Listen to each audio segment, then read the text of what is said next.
प्रतीक्षा, तुमचं खूप सारं स्वागत करते माझ्या एका नवीन ब्लॉगमध्ये। आता वाजले सकाळचे 10 आणि माझं सगळं काम आवरलेलं आहे। आता मी करते तर स्वयंपाक करते। आता स्वयंपाकामध्ये मी करणार आहे गोबीची भाजी। ते गोबीची भाजी घेऊन आलेले होते आणि ते गोबी मी बारीक बारीक चिरून घेतली आणि स्वच्छ पाण्याने 2-3 वेळेस धुवून घेते, कारण मला आवडत नाही गोबी आणि गोबीचा वास पण तो आवडत नाही। लग्ना अगोदर मी अजिबात गोबी खात नव्हते, पण आता त्यांना करावे लागते, त्यांना आवडतात, त्यामुळे करते मी आणि आता खायची सवय झाली मला। आणि ते पण भेंडी अजिबात खात नव्हते, पण माझ्यासोबत मला भेंडी आवडते, ते पण खायला सुरुवात केलेत। तर असंच कॉम्प्रोमाइज केलं पाहिजे एकमेकांनी आपल्या संसारात। तर चला, इथे मी कढई ठेवली नंतर गॅसवर। नंतर तेल टाकून घेतले, त्यामध्ये जिरे मोहरी ॲड केलं आणि लसणाची पेस्ट मी अगोदरच करून ठेवली होती, लसण आणि आल्याची पेस्ट मिक्स करून, तर ते मी टाकून घेतले नंतर। आणि लसूण छान तळल्यानंतर त्यामध्ये मी ज्या आपण गोबीच्या फोडी आहेत त्या टाकून घेते।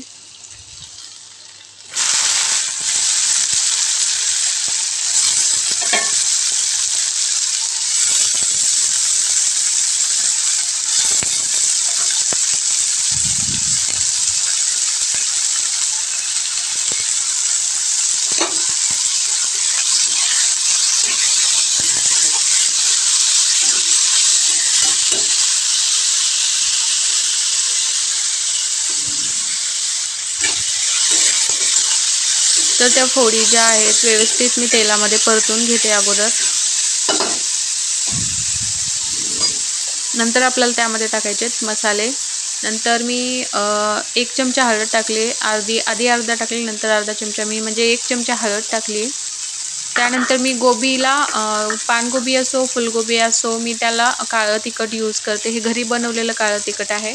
तर नंतर मी 1-1.5 चमचा काळं तिखट टाकले आणि आता व्यवस्थित आपल्याला सगळं परतून घ्यायचं आहे।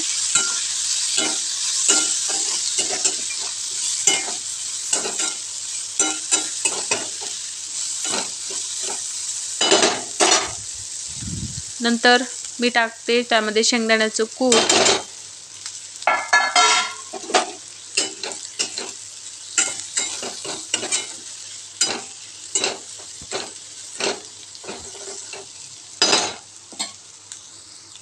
तर ते पूर्ण मिक्स झालेलं आहे। आता मी त्यामध्ये पाणी ॲड करते, भाजी जेणेकरून शिजेल, म्हणजे फोडी ज्या आहेत त्या व्यवस्थित मऊ शिजतील अशा पद्धतीने आपल्याला पाणी टाकून घ्यायचं आहे। मी ते पाणी पूर्ण मला जेवढं माझ्या भाजीला लागणार होतं तेवढं मी टाकून घेतलं आहे। आपल्या सगळ्यात शेवटी पाणी टाकल्यानंतर मीठ ॲड करायचं आहे, मीठ टाकून थोडंसं हलवून घ्यायचं, कारण सगळीकडे पसरेल ते मीठ।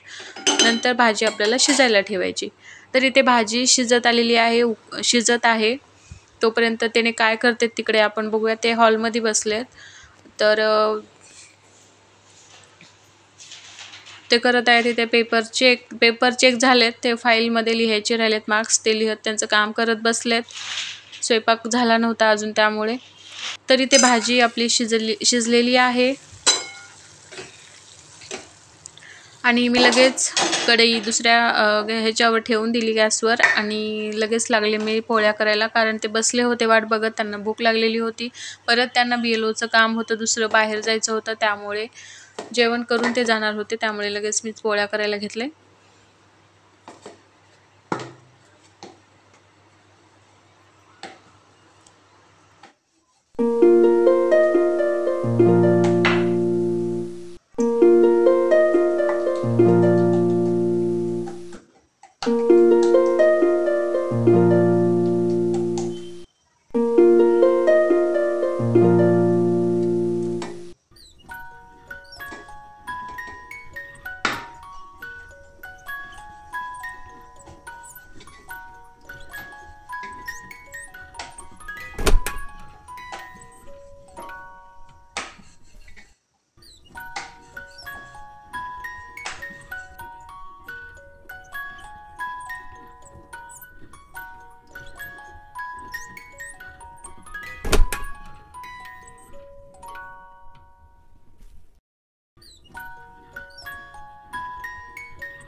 आणि स्वयंपाक करताना बघा दुपारच्या वेळेस घाम किती येतोय आणि आमची लाईट पण गेली होती आणि घाम बघा स्वयंपाक करायचं तर खूप अवघड झाले उन्हाळ्यामध्ये.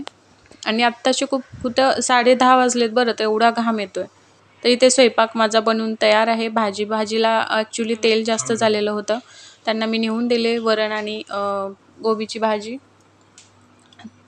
तर आणि नंतर मग आम्हीच दोघांचेही जेवण झाले. मग बॉटल सगळ्या संपल्या होत्या थंड. नंतर आणखी तहान लागते, त्यामुळे अगोदर फ्रीजमध्ये बॉटल भरून ठेवले की जेणेकरून थंड होतील. नंतर मी काल कपडे धुलेले होते.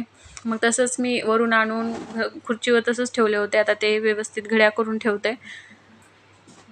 परत आजचे अजून कपडे धुवायचे आहेत रोजचे तेवढे. हे त्यांचे कपडे ते खूप पडलेले होते, त्यामुळे तसंच मी आणून ठेवलेले होते खुर्चीवर काल.